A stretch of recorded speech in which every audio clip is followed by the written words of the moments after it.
오늘 말씀의 제목은 데메드리오의 선동이라는 제목으로 계속해서 사도행전 말씀 이어가도록 하겠습니다.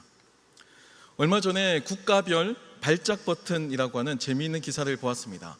그러니까 그 국가가 자랑하는 자신들만의 그 문화를 외국인들이 멋대로 가지고 가서 이제 끔찍한 혼종으로 만들어서 하는 행동에 그 국가 사람들이 이제 발작을 일으키는 그런 내용들에 대한 기사였어요.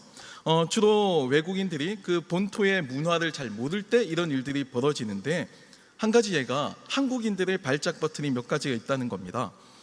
한국에 이 김치를 서양 사람들이 잘 모르고 토스트에 이제 잼을 바른 다음에 이 김치를 얹어 먹을 때, 그럴 때 이제 발작을 일으킨다고 해요. 우리처럼 뭐 이렇게 김치를 볶은 김치가 아니고 이렇게 끄댕이 잡은 그 김치 이렇게 척 걸려서 이렇게 먹는 이런 겁니다. 그리고 피자 위에 또 김치를 얹어서 먹을 때, 또는 라면을 끓일 때 라면도 적정량의 물이 있잖아요.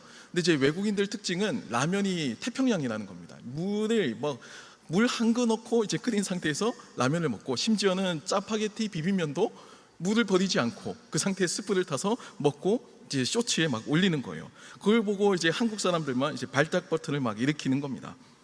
이와 비슷하게 이탈리아 사람들도 몇 가지가 있는데요. 아메리카노를 볼 때, 야, 이거 어떻게 먹을 수 있냐, 어떻게 에스프레소에다가 물을 탈 생각을 하냐, 이렇게 반응하기도 하고요. 또 피자에다가 파인애플을 넣었을 때 뭐 이렇게 유사하게 발작을 한다고 합니다. 제가 이렇게 농담 삼아서 이야기를 했지만, 사실 이 발작 버튼은요, 엄밀하게 따지면 개개인별로 모두가 다 가지고 있습니다. 민족별로 가지고 있는 발작 버튼도 몇 가지가 있어요. 우리에게는 친일이나 이런 것에 대한 이야기나 뭐 이데올로기에 대한 이야기, 이런 것 나오면 자동적으로 누군가는 어느 한쪽 진영에 서서 막 이제 침을 튀기며 논쟁을 이어가죠. 하지만 개인별로도 발작 버튼이 있습니다. 그리고 이 발작 버튼은 사실 분노를 일으키는 버튼이라고 표현해야 맞는 거예요. 사람마다 성격이 다양하듯이 분노를 일으키는 이유도 저마다 제각각이라 할 수 있습니다. 어떤 사람에게는 정말 아무것도 아닌 일이에요. 하지만 어떤 사람에게는 그것이 자신에게 분노의 사유가 되기도 합니다. 이게 내 발작을 일으키는, 분노를 일으키는 발작 버튼이 되기도 해요. 이와 같이 발작 버튼은 억울함, 부당함, 모멸감, 피해의식, 열등감 등의 그 부정적인 요소가 자신이 경험하는 그 스트레스와 함께 버무려져서 폭발하곤 합니다. 보통은 느긋하고 온화한 사람도 자신이 모르는 자신만의 발작 버튼이 있을 수 있다라는 겁니다. 그리고 이 발작 버튼은 조금 더 제가 적나라하게 표현하면 우리의 약점을 건드릴 때 거의 무의식적으로, 반사적으로 나타나게 됩니다. 오늘 본문에도 이 발작 버튼을 누르고 소동을 일으킨 한 사람이 등장합니다. 그의 이름은 데메드리오, 은을 세공하는 일을 직업으로 하는 은장색이라고 하는 사람입니다. 은세공업자가 왜 발작 버튼을 누르고 소동을 일으켰을까요? 누가는 이렇게 표현하고 있습니다. 본문 23절과 24절을 보면요, 그때쯤 되어 이 도로 말미암아 적지 않은 소동이 있었으니, 즉 데메드리오라 하는 어떤 은장색이 은으로 아데미의 신상 모형을 만들어 직공들에게 적지 않은 벌이를 하게 하더니 라고 기록합니다. 사도 바울의 전도는 단지 영적인 방해만 받은 것이 아니었습니다. 문화적인 거부감 앞에만 놓여져 있지 않았어요. 물론 타 종교나 헬라 철학에 의해서 이 기독교 복음 자체가 이미 반감을 사기도 했지만, 그 어떤 종류의 대결에서도, 그 어떤 종류의 어떤 반감에서도 진리에 대한 싸움에서 복음은 밀리지 않았습니다. 사도행전이 그것을 기록하고 있고요, 오늘날 우리들의 존재가 그 증거라고 할 수가 있죠. 그 어떤 것보다 탄탄한 학문성이 있었어요. 비록 꼭 이제 헬라 시대까지 가지 않더라도, 이제 히브리 사람만 하더라도 그들의 이 지혜 구전 문학 속에서 이 헤브라이즘 문화가 얼마나 꽃피웠는지는 충분히 역사가들이 이미 인정하고 있습니다. 이것이 바울에 의해서 이제 헬레니즘 사회로 뻗쳐나가게 되면서 이제 헬라 철학적 그 도구를 가지고 기독교 복음을 체계적으로 설명하고 논리적으로 변증하기까지 합니다. 그러니까 탄탄한 학문성을 갖추게 되었죠. 또한 많은 수의 증인들이 믿기지 않는 예수의 부활을 내가 내 눈을 통해서 직접 목격했다라고 증언하며 나섰습니다. 그리고 예수님을 통해서도 그리고 사도들을 통해서도 많은 사람들이 기적을 목격하고요, 무엇보다 결정적으로 자신의 목숨이 위협받을 것을 알면서도 자발적으로 그리스도인이 되었습니다. 복음은 여러 가지 종류의 방해에도 불구하고 꺾이지 않고 여전히 증거되었다라는 겁니다. 그런데 오늘 에베소에서 일어난 이 적지 않은 소동은 종교나 문화에 대한 거부 반응이 아니었습니다. 에베소에서 일어난 이 복음에 대한 거부 반응은 철저하게 비즈니스 때문에 일어난 사건이었습니다. 이 데메드리오라고 하는 사람은요, 은으로 아데미 신상 모형을 만드는 사람이었고요, 오늘 본문을 보면 이것을 통해서 이 직공들에게 적지 않은 벌이를 하게 했다라고 기록하고 있습니다. 그러니까 이제 올림피아 신전에서 사냥의 여신으로 숭배되고 있고, 이 에베소 땅에서는 땅의 여신, 자모신으로 섬김을 받던 그 지역 신인 이 아데미를 모형으로 만들어서 먹고 사는 사람들이 있었다라는 겁니다. 이 에베소에서 이 아데미 여신상을 만들어서 수출까지 했다고 합니다. 그러니까 거의 이 아데미 종교에 대한 독점권을 가지고 있었던 거죠. 황금알을 낳는 거위였던 겁니다. 이것은 당시 에베소에서 이 아데미에 대한 종교가 단지 종교적이고 문화적인 차원을 넘어서서 보이지 않는 하나의 비즈니스가 되었음을 보여줍니다. 실제로 이 에베소에서 오늘날 이제 고고학자들이 이제 유적을 발굴해 보면 아데미 신전의 모형이나 또 아데미 여신이 그려져 있는 동전 등을 다수 발굴할 수가 있었습니다. 그래서 많은 신약 학자들이 여기 등장하는 이 데메드리오가 단지 은을 가공하는 그런 은장색을 넘어서서 아마 실제로는 아데미 신전 관리자였을 것이다 라고 추측합니다. 그러니까 이 사람이 아데미 종교에 관한 그 브랜드의 라이센스를 독점하고 있었을 거다. 그러니까 이 사람을 거쳐서 그 밑에 있는 장인들이 그 모형을 만들어서 수출도 하고 팔기도 하고 내수시장에 이제 판매도 하는 그런 아데미 사업을 벌였던 그 최고 경영자였을 것이다, 이렇게 주장을 하기도 합니다. 종교인으로 시작했지만 이것을 사업으로 확장시킨 일종의 성공한 아데미 종교의 사업가라는 거예요. 그럼 그는 왜 발작 버튼을 누르고 오늘 이 바울 일행에게 분노하고 있을까요? 오늘 본문 말씀 25절은 이 데메드리오의 발작 버튼의 이유를 보여줍니다. 그가 그 직공들과 그러한 영업하는 자들을 모아 이르되 여러분도 알거니와 우리의 풍족한 생활이 이 생업에 있는데 라고 표현합니다. 그러니까 우리가 지금 누리고 있는 자신들의 그 풍족한 생활을 위협하는 그 생업이 위협받으니까 발작 버튼을 누르고 소동을 일으키게 된 겁니다. 먹고 살 길이 위협을 받으니까 견디지 못하고 분노를 일으킨 거예요. 예나 지금이나 자신의 직접적인 이익을 해치는 것을 지켜만 보고 있는 사람은 없습니다. 아무리 정의롭고 또 깨어있다라고 평가받아도 자신의 이익과 자신의 기득권을 포기하면서까지 정의를 이룬다라는 것은 쉽지가 않은 일이에요. 아무리 깨어있고 의식 있는 발언을 하고 의식 있는 생각을 해도 여전히 그 바운더리는 내 이익과 나의 기득권이 어느 정도 유지되는 선 안에서, 또는 내가 이것을 포기해도 유형을 포기하면 무형의 또 다른 형태의 존경심이나 사회적 영향력을 기대하면서 포기하는 경우가 많다라는 겁니다. 그러니까 자신의 생업이 위협받는데 바보같이 그걸 그냥 지켜만 보고 있는 사람은 아무도 없다라는 거예요. 생업이 이 데메드리오에게는 발작 버튼이었고요, 이것이 사실 오늘날 저와 여러분들의 발작 버튼이기도 합니다. 그리고 그 말은 그것이 저와 여러분의 약점이라는 거예요. 데메드리오는 복음을 듣고도 자신의 생계 때문에 그 복음을 수용하지 못합니다.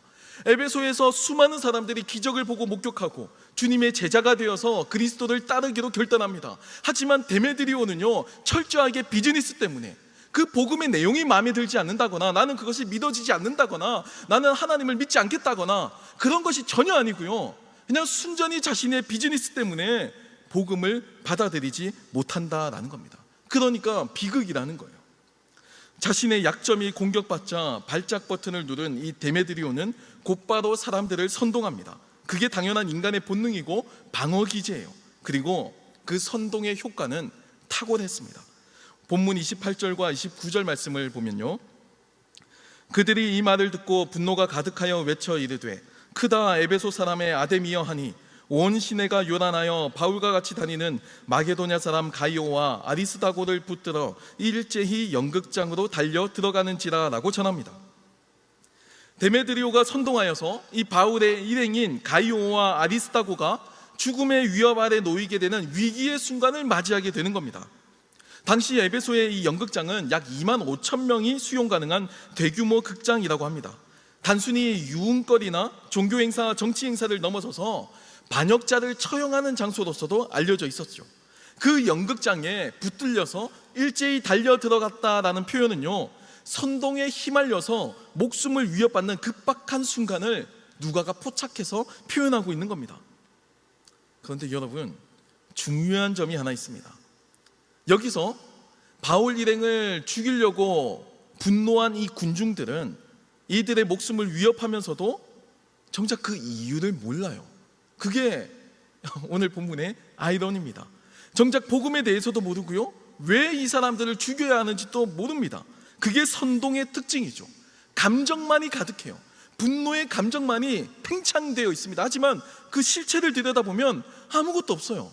아무것도 없지만 그저 감정만이 과잉되어 있는 상태, 그게 선동입니다.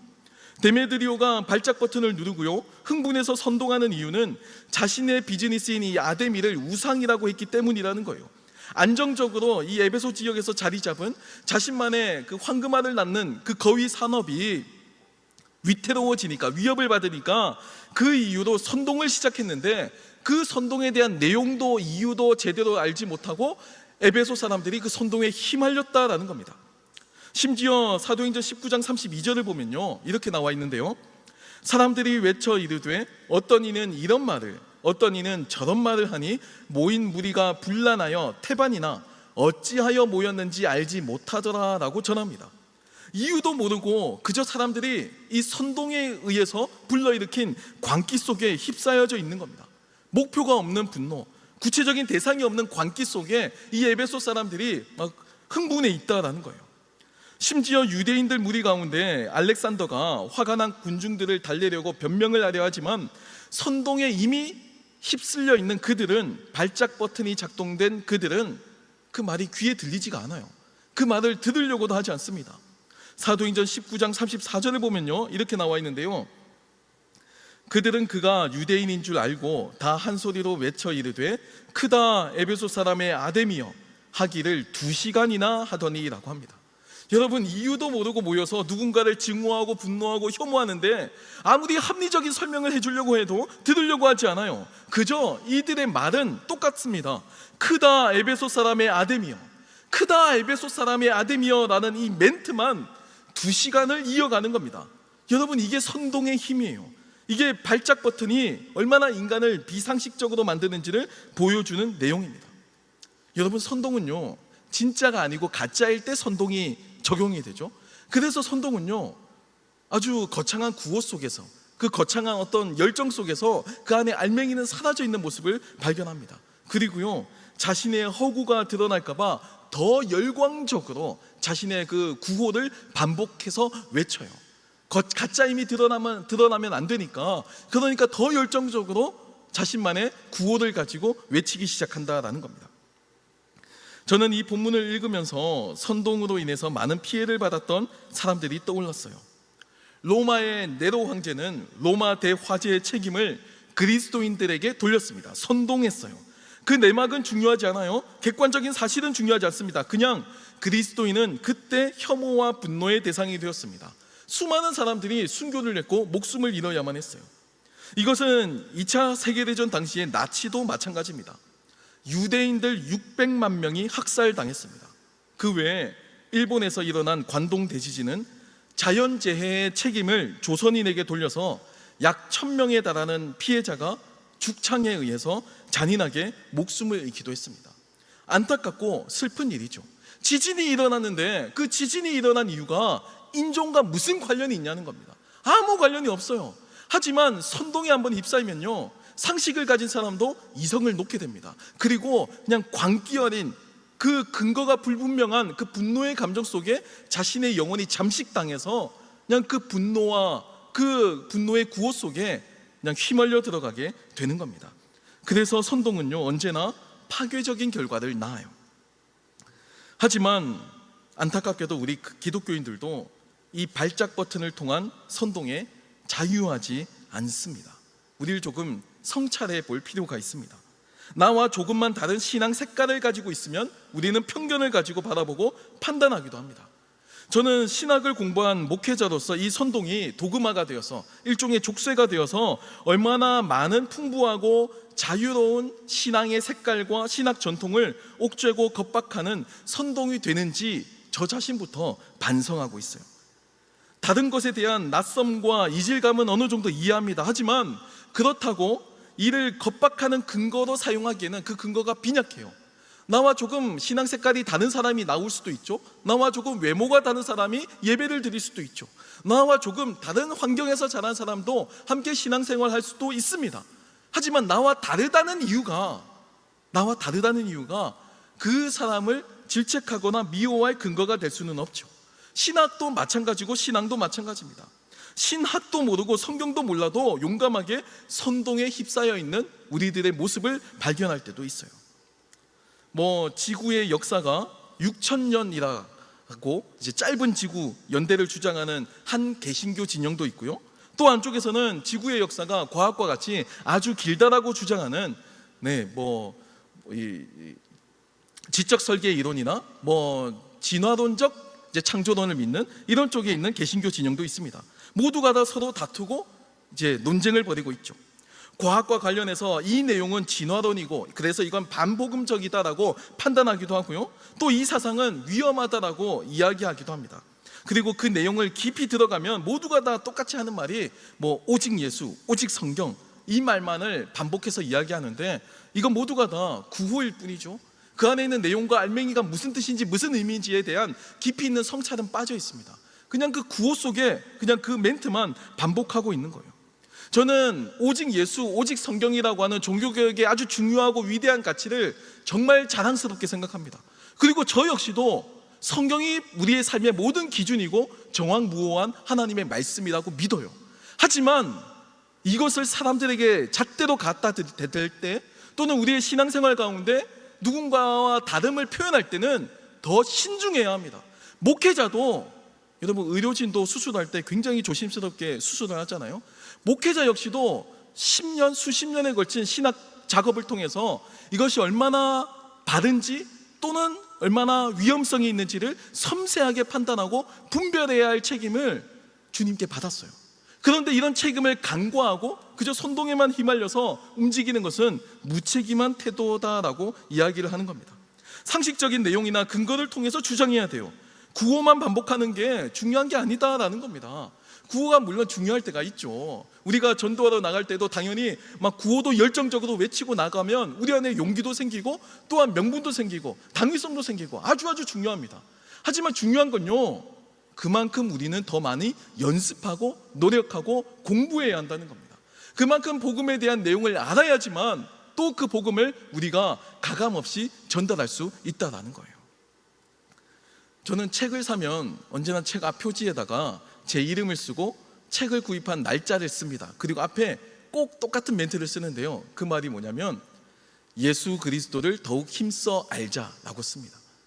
공부를 할 때마다, 책을 읽을 때마다, 말씀을 볼 때마다, 예배를 드릴 때마다, 기도를 할 때마다 저는 이 모든 것이 주님을 알아가는 과정이 더 깊어지고 넓어진다라고 저는 생각해요. 그래서 나의 이 우둔한 생각과 나의 이 우둔한 생각 지식이 주님의 몸된 교회를 섬기는데 걸림돌이 되지 않게 해주십시오. 그래서 많은 사람들이 주님의 복음을 들을 때, 하나님의 이 초대의 말씀, 초청의 말씀을 들을 때 오해 없이 가감 없이 왜곡 없이 전달할 수 있도록 저에게 지혜를 주십시오 라고 기도하고 책을 봅니다. 제가 단순하게 지식을 강조하는 것이 아니고 그렇다고 신앙적 경험만을 강조하는 것도 아닙니다. 다만 우리의 어떤 판단과 주장에는 합리적인 근거가 있어야 한다는 것을 강조하기 위함이에요. 비판받을 것은 비판받고 수정되어야 합니다. 비판도 지지도 얼마든지 자신의 신앙의 자유에 따라서 할 수가 있어요. 이쪽 입장이나 얼마든지 주장할 수 있다라고 저는 생각합니다. 다만 그 주장을 가지기 위한 나의 근거와 논리를 내 나름대로 가지고 설명할 수 있어야 한다라는 거예요. 그것 없이 단지 발작 버튼에 의해서 선동에 휩쓸려서 살아가면 안 된다라는 겁니다. 여러분, 이 광기 속에서 한 서기장은 차분하게 설명하면서 이 에베소의 광기를 가라앉혔어요. 에베소가 아데미와 제우스의 도시라는 것을 부정하는 사람은 아무도 없다라고 전제를 하고요, 더군다나 바울과 그 일행이 아데미 신전의 물건을 도둑질한 것도 아니고 또 아데미 여신을 비방하지도 않았고, 설사 만약에 문제가 있을 수 있다고 하더라도, 법정 다툼을 통해서 문제의 소지가 있다고 하더라도 정식으로 고소해서 재판을 받도록 하라는 겁니다. 얼마나 합리적이고 논리적인지 몰라요. 발작 버튼을 통해서 시작된 이 선동은 무명의 이 한 서기장을 통해서 이렇게 마무리가 되었습니다. 앞서서 제가 이 발작 버튼을 오히려 자신이 숨기고 싶고 감추고 싶은 약점인 경우가 많다라고 말씀을 드렸어요. 방어 기제로서 오히려 더 강하게 나오는 것이 발작 버튼입니다. 저는 오히려 이 에베소에서의 이 은장색 데메드리오의 발작 버튼, 그리고 에베소 사람들이 무려 2시간이나 쉬지 않고 이유를 모른 채 그저 반복하죠. 크다 에베소 사람의 아데미여, 크다 에베소 사람의 아데미여, 이 말을 2시간 동안이나 흥분에 쌓여서 외쳐댔다는 겁니다. 저는 이 장면을 통해서 오히려 이 사도행전 속에 이 에베소 상황에서 이 바울의 전도가, 이 복음이 얼마나 상식적이고 능력 있게 에베소에 증거되었는지를 알 수가 있었습니다. 에베소 사람들이 두려움을 느낀 겁니다. 자신의 약점이 간파가 되었고 드러나게 되었어요. 그래서 흥분하게 된 겁니다. 그만큼 복음이 설득력 있게 증거되고 있었다라는 거예요. 이들은 이 복음이 두려웠다라는 겁니다.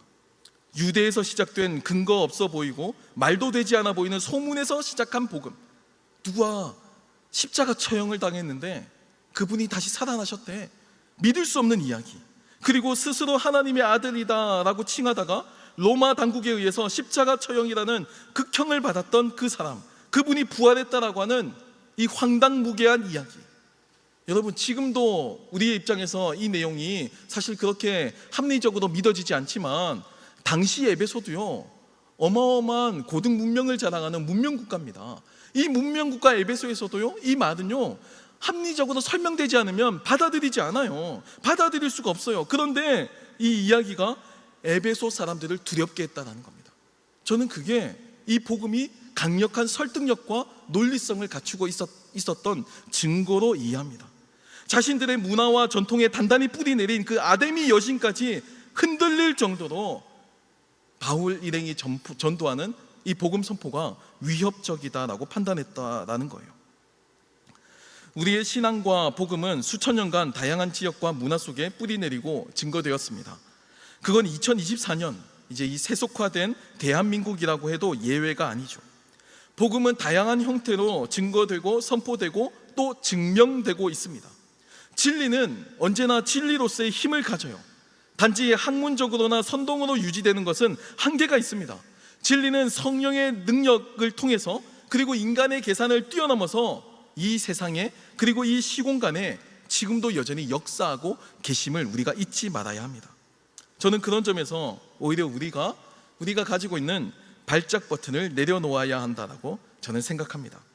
복음에 대한 내용에 의문을 표하는 사람들에게 최대한 논리적인 답변을 준비해야 하고요, 또 그 의문에 대한 답을 나도 찾아가야만 합니다. 철학적으로, 과학적으로, 상식적으로 이야기하는 여러 가지 내용에 대해서 답변을 해야 하고, 또 우리 청년들도 이해 알기에 힘써야 합니다. 제가 청년재배니까 이렇게 메시지를 준비한 겁니다. 청년회 때 복음에 대해서 더 깊이 알 수 있고 열정적으로 임할 수 있지, 그렇지 않겠어요?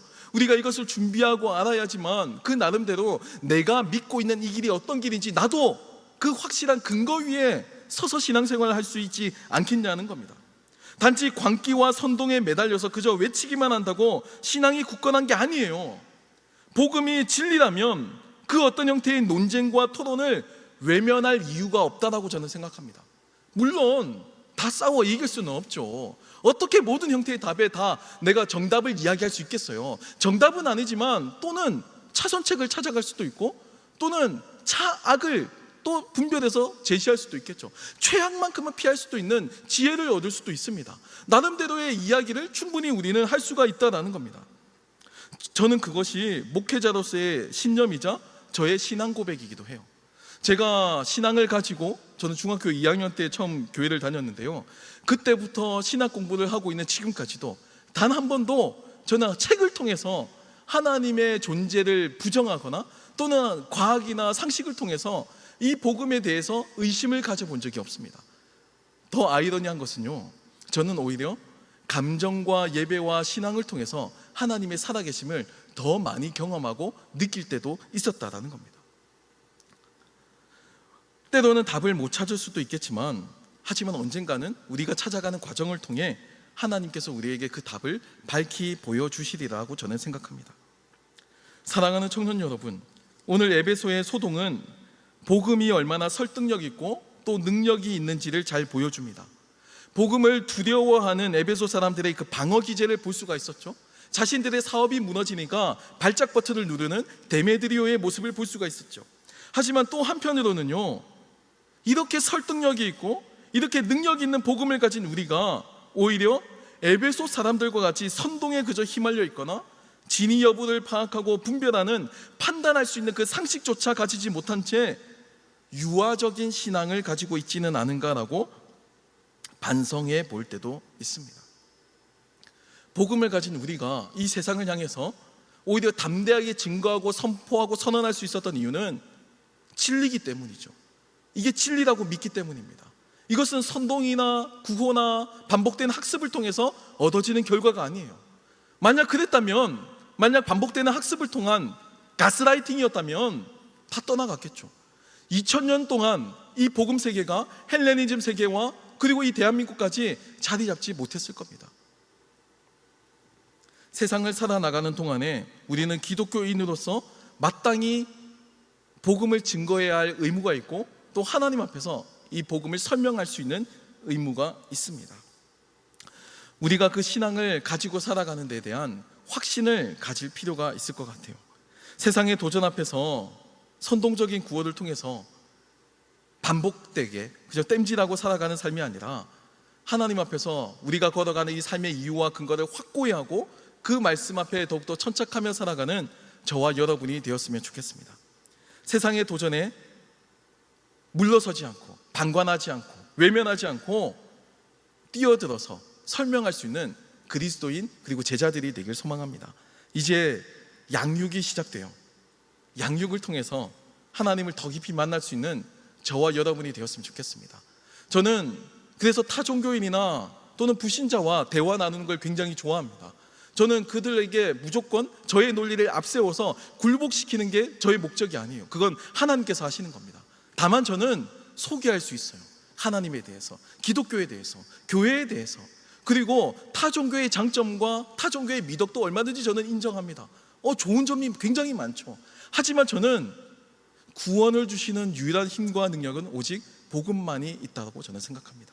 그 근거와 기준점에 대한 접촉점을 만들어 나가는 과정이 저는 필요하다고 저는 생각해요. 사실 저희 어머니께서 교회를 다니시지 않는데 저에게 늘 하는 말이 있습니다. 절에 가니까 더 좋은 일이 많이 생기더라, 이런 얘기를 할 때가 있거든요. 그게 제가 학교 다닐 때는 늘 저의 발작 버튼이었습니다. 그런 얘기만 하시면 제가, 아니 교회 다니면 얼마나 좋은 일이 많은데, 이러면서 제가 뭐 간증 방송도 보여드리고 막 이런 거 다 얘기를 하고 그랬는데, 가끔은요 그냥 들어드리고, 가끔은 그렇지, 우연히 그럴 때도 있죠 라고 얘기할 수 있는 여유도 필요한 것 같습니다. 진리가 우리에게 있는 한, 그 진리를 소유하고 있는 한, 우리가 이 진리를 증명하고 진리를 실천하며 살아가는 저와 여러분이 되길 소망합니다.